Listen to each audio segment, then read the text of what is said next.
Hi,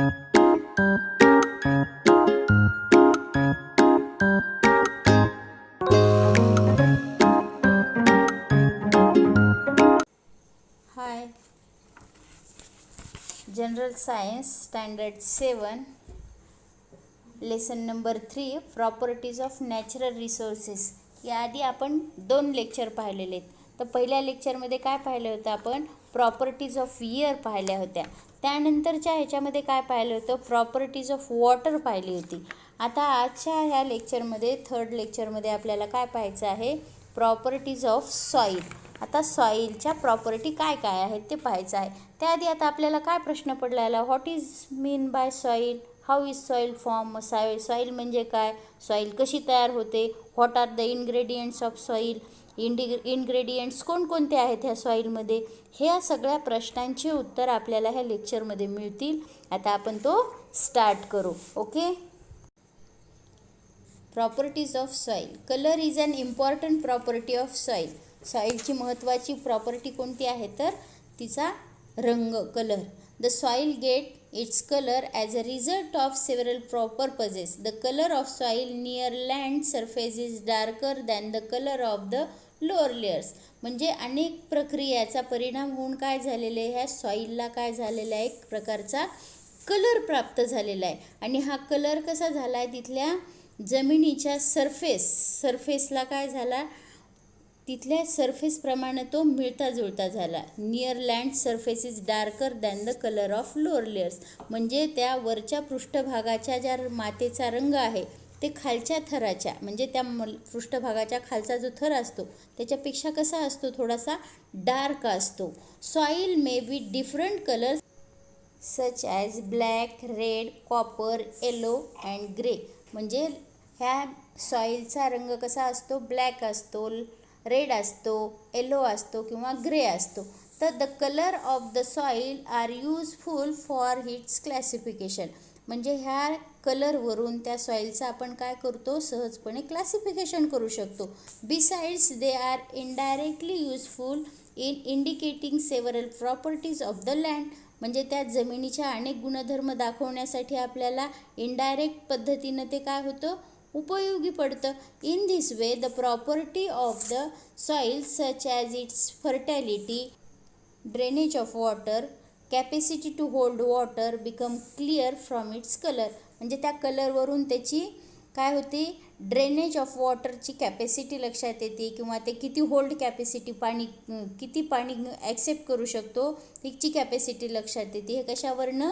तर कलरवरनं. अजून काय लक्षात येतं? त्याचं फर्टॅलिटी पण आपल्याला त्या कलरवरनं लक्षात येते. The colour of the soil depends upon its texture and it's organic ingredients as well as on chemical ingredients like iron and lime. म्हणजे ह्यावरनं, त्याच्या कलरवरनं आपल्याला अजून काय लक्षात येतं? तर त्याचं टेक्स्चर लक्षात येतं. आणि त्यामध्ये असलेले ऑर्गॅनिक इन्ग्रेडियंट्स कोणते? आयर्न आणि लाईम. ह्या 2 इन्ग्रेडियंट्सचा आपल्याला कसा आहे तिथं उपलब्ध किती आहेत ह्याचा आपल्याला अंदाज येतो. आता ते एक तुम्हाला इथं एक्सपेरिमेंट दिला आहे, तर तुम्हाला करून पाहायचं आहे. तर काय करायचं? 3 measuring cylinders, 3 glass funnels, filter paper, water, fine sand, coarse sand, soil from and earthen pot use for growing plants etcetera. तर आता तुम्हाला काय करायचे? 3 मोजपात्र घ्यायचे, मेजरिंग सिलेंडर घ्यायचे, त्याच्यानंतर एक फनेल घ्यायचे, म्हणजे काय? एक गाळण्याचा कागद घ्यायचा. तर ते काय करा तुम्ही? त्या बारीक वाळू एक घ्यायची, अजून त्यानंतर कुंडीतली माती एक घ्यायची, आणि थोडीशी पाणी एक आपल्याला घ्यायचं आहे, आणि जाड वाळू. हे सगळे प्रकार आपल्याला इथं हे ॲपॅटस म्हणून आपल्याला वापरात आणायचे. तर आता काय करायचं ह्या सगळ्याचं? आता ह्याची प्रोसिजर पहा. Fit cones of the filter paper in the 3 glass funnels. Fill the cones with equal quantities of. एमध्ये काय करा? सँड भर. नंतर बीमध्ये सँडी सॉईल, सीमध्ये क्ले. असं तिन्ही ह्याच्यामध्ये तुम्हाला सिलेंडरमध्ये काय करायचे? फिल करायचे. Place the funnel on the measuring cylinders. Pour 1 test tube of water into each of the funnel and observe how much water is collected in each measuring cylinder.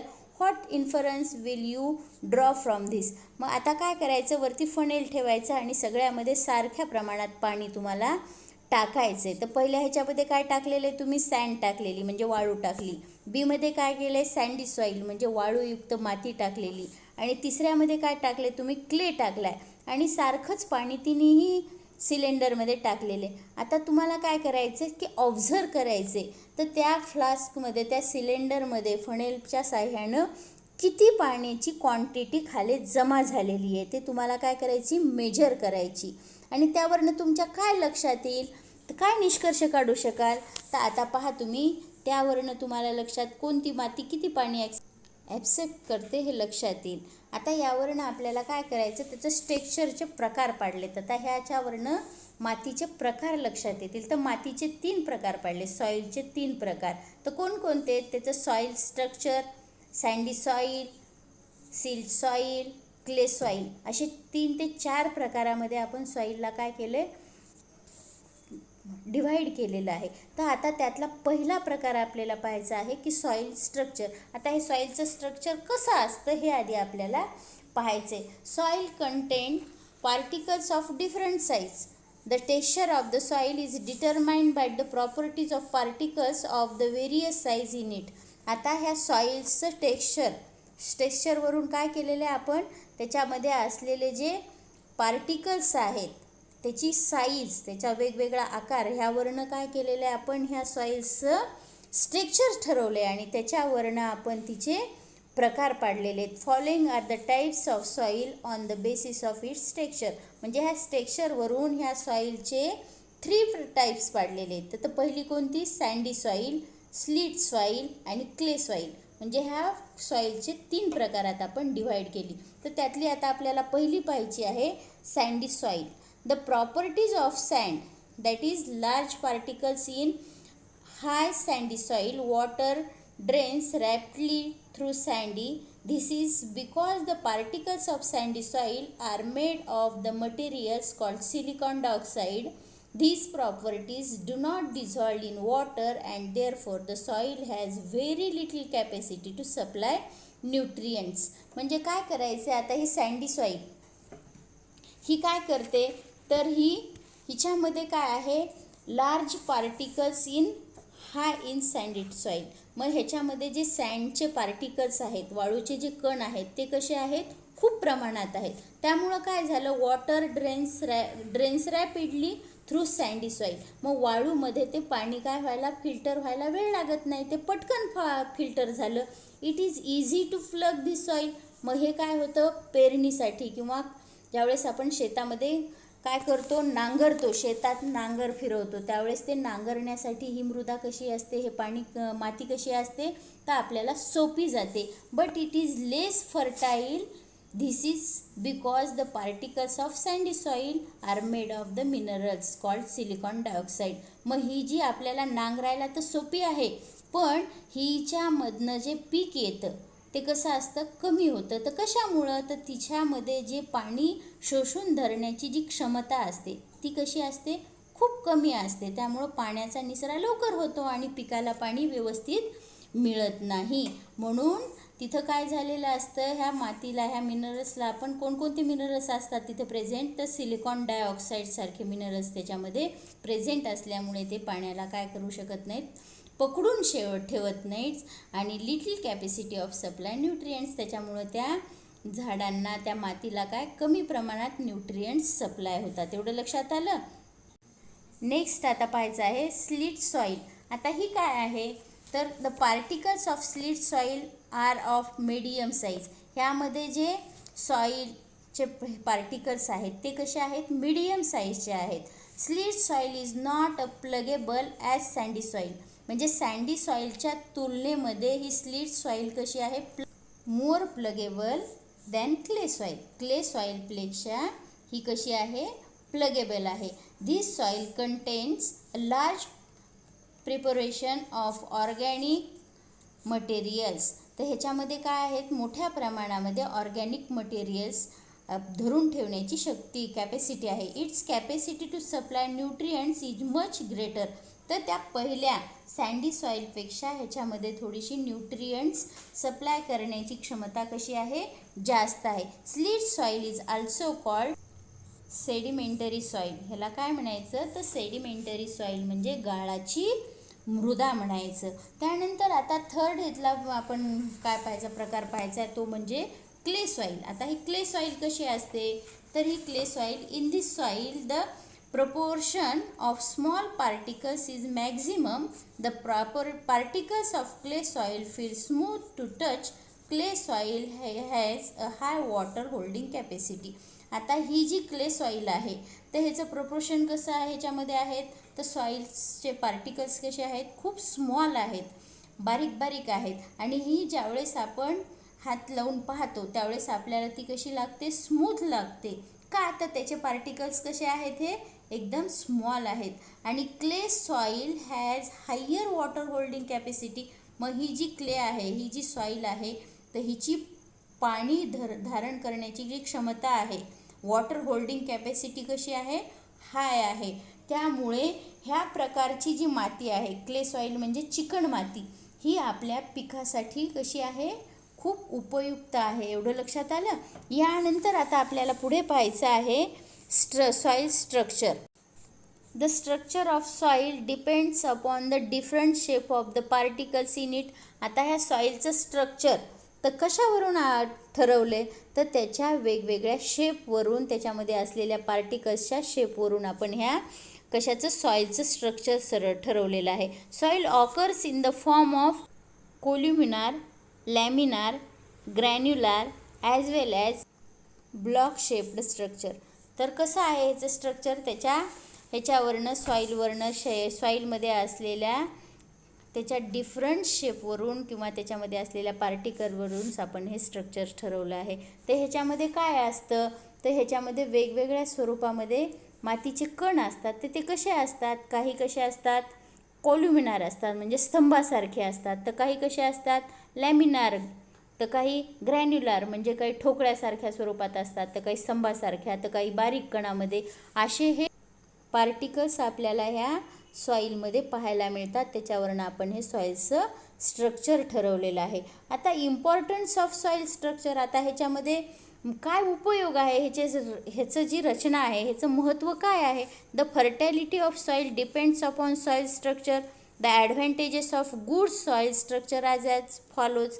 मग ह्याचं जे स्ट्रक्चरचा ॲडव्हान्टेज आहे तर ते कशासाठी आहे, कोण कशासाठी पहा. Number 1, roots get the sufficient supply of oxygen.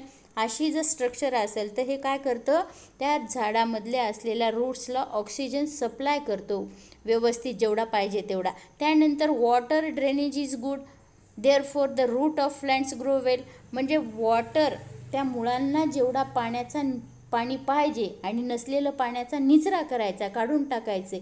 त्यामुळे ह्या वनस्पतीच्या मुळाची रूटची काय होते, वाढ व्यवस्थित होते. म्हणून ह्या सॉईलच्या स्ट्रक्चरला काय केलेलं आहे, इम्पॉर्टंट दिलेलं आहे आपण. एवढं लक्षात आलं. आता पुढे पाहायचं आहे यूज ऑफ सॉईल. आता अजून सॉईलचे उपयोग काय आहेत ते आपल्याला पाहायचे. Use of soil. Number 1, plant conservation. आता ह्याच्यामध्ये कशासाठी प्लांट कन्झर्वेशनमध्ये कशाचा वापर करतात, टू हेल्प प्लांट्स ग्रो. प्लांटच्या वाढीसाठी मातीची आवश्यकता आहे. Number 2, water conservation. याच्यामध्ये soil holds water as a result by means of burns and lakes we can get water for use throughout the year. म्हणजे मृदा माती धरून ठेवतं. त्यानंतर बंधारे, तळे ह्याच्या माध्यमातून आपल्याला काय मिळतं, 12ही महिने आपल्याला पाणी मिळतं हे माती वापरल्यामुळं. त्यानंतरचा थर्ड पॉईंट कोणता आहे याचा यूज आपल्याला पाहायचा आहे तर प्लॅस्टिसिटी. Soil can be given any required shape. This property of soil is called plasticity.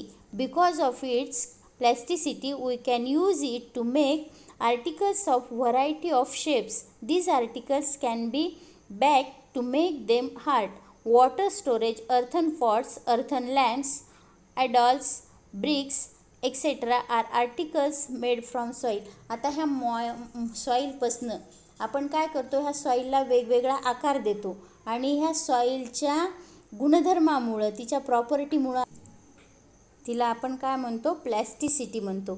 तर ह्या प्लॅस्टिसिटीचा वापर करून आपण काय करतो, वेगवेगळे आर्टिकल्स तयार करतो. ह्या वेगवेगळ्या आर्टिकल्सला आपण वेगवेगळा शेप देतो. तर हे कोणकोणते आर्टिकल्स आपण तयार करतो तर earthen lamps, adult bricks, pots ही जी आहेत म्हणजे पंत्या, रांजण, विटा किंवा मूर्ती ही आपण त्या मातीपासून बनवतो आणि त्यांना आपण हीट दिल्यानंतर अजून ते टणक बनवण्याचा आपण काय करतो प्रयत्न करतो आणि ते टणक बनतात, म्हणून त्याला आपण काय म्हणलो प्लॅस्टिसिटी. एवढं लक्षात आलं. यानंतरचं सम युजफुल टाईप्स ऑफ सॉईल, अजून कोणत्या प्रकारची माती आपल्याला उपयोगी आहे का, तर त्यातली पहिली आहे चायना क्ले. तर चायना क्लेपासून काय करतो, it is whitish in colour, ती पांढऱ्या रंगाची असते. It is use to make crockery, bathroom tiles, tank, laboratory apparatus, make mask, jars etcetera. म्हणजे ही जी चायना क्ले आहे ह्याच्यापासून आपण काय करतो वेगवेगळी क्रॉकरी बनतो, बाथरूमच्या ज्या स्टाईल असतात त्या बनवतो किंवा लॅबोरेटरीमध्ये जे ॲपॅटस लागतात ते बनवण्यासाठी आपण चायना क्लेचा वापर करतो. त्यानंतरची दुसरी आहे शॅडो सॉईल. मग ही शॅडो सॉईलचं आपण काय करतो, it is whitish in colour, ही पण पांढऱ्या रंगाची असते. It is use for making statue. यापासनं आपण काय करतो तर स्टॅच्यू, मूर्त्या आणि मुखवटे किंवा मूर्ती पुतळे हे जे बनवतो ते कशापासून, शाडूच्या मातीपासून बनवतो. त्यानंतरची थर्ड आहे टेराकोटा सॉईल. ही काय करतो, ती कशा रंगाची असते, this soil is red in colour, लाल रंगाची असते. Decorative articles and pots use for growing plants are made from soil. मग ह्या मातीपासून आपण काय करतो की सजावटीच्या वस्तू बनवतो, कुंड्या ह्या मातीपासून आपण टेरोकोटा मातीपासून आपण बनवतो. त्यानंतरची फोर्थ आहे मुलतानी सॉईल. तर ही मुलतानी सॉईल कशासाठी वापरतात, it is use in cosmetics म्हणजे सौंदर्य प्रसाधनात आपण हिचा वापर करतो. त्यानंतर आपल्याला पुढचा पॉईंट पाहायचा आहे की सॉईल टेस्टिंग. आता सॉईल टेस्टिंग म्हणजे काय, ती कशी पाहायची, तिची टेस्ट कशी करायची याविषयी आपण थोडक्यात पाहूया. Soil testing. The properties of the various ingredients of soil can be determined by soil testing. During soil testing, the soil is examined for color, texture and its proportions of organic matter in it. मग ही जी property आहे हिचं काय करायचं आहे आपल्याला, ingredients check करायचे, ती डिटरमाइन करायची की त्याच्यामध्ये काय आहेत, किती प्रकारचे इन्ग्रेडियंट्स आहेत, म्हणून त्याची आपण काय करतो टेस्टिंग करतो. तर ड्युरिंग सॉईल टेस्टिंगमध्ये काय करतो आपण, ह्याच्यातमध्ये काय पाहतो तर तिचा कलर पाहतो, टेक्स्चर पाहतो आणि प्रोपोर्शन पाहतो कसं आहे ते, आणि त्यावरनं तिचं काय ठरवतो, ती कोणत्या प्रकारची आहे हे ठरवतो. Soil is tested to find out if there is a deficiency of any ingredients and decide what measures should be taken to remove the deficiency. तर ही जी त्या मातीमध्ये काही घटकाची कमतरता असेल आणि ती जर आपल्याला दूर करायची असेल तर ह्याच्यासाठी काही उपाययोजना कराव्या लागतात आणि ते उपाययोजना करण्यासाठीच आपल्याला काय करायची असते, सॉईल टेस्टिंग करायची असते. तर द सॉईल सॅम्पल, आता अशा वेळेस काय करायचं, the soil sample collected for testing is डायड in and open space in the shed for 8 to 10 days. It is then sift through a sieve. म्हणजे काय करायचं तर ह्या मातीची टेस्ट करायची, तर ती मातीचा नमुना घ्यायचा, तिथली थोडंसं सॅम्पल आणायचं आणि तिला काय करायचं 8 ते 10 दिवस आपल्याला सावलीमध्ये सुकवायचं आहे आणि ती काय करायची, तिला सुकवल्यानंतर ती काय करायची, चाळून घ्यायची आणि चाळून घेतल्यानंतर काय करायचं, to test namely the pH and the electrical conductivity. Tests are perpendicularly useful in finding out the characteristics of soil. You can determine the fertility of the soil in your fields with the help of different tests. मग आता ह्या मातीचं आपल्याला काय characteristics लक्षात येण्यासाठी आपल्याला काय करायचं आहे, तिचा pH काढायचा आहे आणि विद्युत दाहकतेमधून म्हणजे इलेक्ट्रिसिटीमधून काय करायचं, त्याला इलेक्ट्रिकल कंडक्टिव्हिटीमधून तिची टेस्ट करायची आणि त्यानंतर तिच्यामध्ये असलेले कॅरेक्टरिस्टिक्स आपल्याला कोणते काय आहेत, तिचा विशेष उपयोग कुठं होतो त्याच्यावरून ते लक्षात येतं आणि त्या सॉईलचा pH आपल्याला ठरवता येतो. आता हा pH म्हणजे काय, किती असायला पाहिजे, तर हा pH काढण्यासाठी कुणी मदत केली तर the Danish scientist Sorensen put fourth the concept of pH based on the concentration of hydrogen ion to determine the pH of soil. A mixture of water and soil in the proportion 1 to 2 is taken and tested using several indicators. Accordingly, soil may be found to one of the following 3 types. मग ह्यानं काय केलं, ह्या Denmark शास्त्रज्ञानं, कोणता होता हा, Sorensen यानं hydrogen आयनच्या त्याच्यावरती आधारित एक pH ही संकल्पना मांडली. तर हा pH काय ठरवतो, तर त्या सॉईलमध्ये पाणी आणि माती यांचं प्रमाण किती असावं हे ठरवण्यासाठी आपण pH पाहतो. तर हे प्रमाण किती असतो, 1:2, म्हणजे पाणी 1 असेल तर मातीचं प्रमाण 2, असं 1:2 या प्रमाणामध्ये ते असायला पाहिजे. आता ह्याच्यावरनं काय केलं, मातीचे 3 प्रकार पाहिलेले आहेत. तर कोणकोणती माती पाहिलेली आपण पहा. ॲसिडिक सॉईल, तर ह्या ॲसिडिक सॉईलचा pH किती असावा, pH <6.5. न्यूट्रल सॉईल्सचा pH 6.5 to 7.5. Alkaline soil pH is त्याचा <7.5. म्हणजे ह्या ज्या 3 सॉईल्सचे pH आहेत याच्यावरनं आपल्याला तिथलं मातीचं प्रकार लक्षात येतो, किती पिकास योग्य आहे का नाही अयोग्य आहे. तर ॲसिडिक सॉईलचा pH किती असायला पाहिजे, 6.5 म्हणजे 6.5 पेक्षा कमी असायला पाहिजे. आणि न्यूट्रल सॉईल, तर ही जी सॉईल आहे तर ही सॉईल किती असायला पाहिजे, ह्याचा pH 6.5 ते 7.5च्या दरम्यान असायला पाहिजे. त्यानंतर अल्कलाइन सॉईलचा pH हा नेहमी 7.5 पेक्षा जास्त असतो. मग हे जे pH आहेत हे तुम्ही लक्षात ठेवा की ॲसिडिक सॉईलचा किती, न्यूट्रलचा किती, अल्कलाइन, हे तुम्हाला एक्झाममध्ये विचारले जातात. एवढं लक्षात आलं. आता यानंतरचं आपल्याला पुढं काय पाहिजे, causes of determination soil fertility. तर आता ह्याच्यावरनं आपल्याला त्याचं pH कमी जास्त करण्यासाठी काय करावं लागेल, तर पहिला पाहिजे सॉईल pH <6 or <8. तर ह्या मातीचा pH कसा असायला पाहिजे, 6 किंवा 8 ह्याच्या दरम्यान असायला पाहिजे. त्यानंतर low proportion of organic matter, तिथलं मॅटर कसं पाहिजे, लो पाहिजे. थर्ड काय आहे, no proper drainage of water, पाण्याचं तिथं काय झालेलं पाहिजे, निचरा झाला नाही पाहिजे. Repeated cultivation of the same crop, म्हणजे जमिनीत सतत एकच पीक घेतलं नाही पाहिजे. Continuously use of saline water, म्हणजे खाऱ्या पाणी झाला नाही पाहिजे. त्यानंतर excessive use of chemical fertilisers and pesticides. आता इथं आपला हा लेसन संपलेला आहे. तर सॉईलमध्ये आपण काय पाहिलं की त्याचा आपल्याला सॉईलचा जर व्यवस्थित pH ठेवायचा असेल तर आपल्याला तिथं केमिकल म्हणजे रासायनिक खताचा वापर नाही केला पाहिजे. एकच पीक सारखं नाही घेतलं पाहिजे वारंवार. किंवा जर त्याचा pH आपल्याला मेंटेन ठेवायचा असेल तर आपल्याला वाटाणा, मूग, मटकी, हरभरा, सोयाबीन ह्यासारखी पिके घ्यायला पाहिजेत. म्हणजे काय होईल, तर त्या जमिनीची फर्टिलिटी काय होईल, टिकून राहील आणि तिचा कस भरून निघेल. ओके, आता इथं हा लेसन आपण संपवलेला आहे. Okay, bye.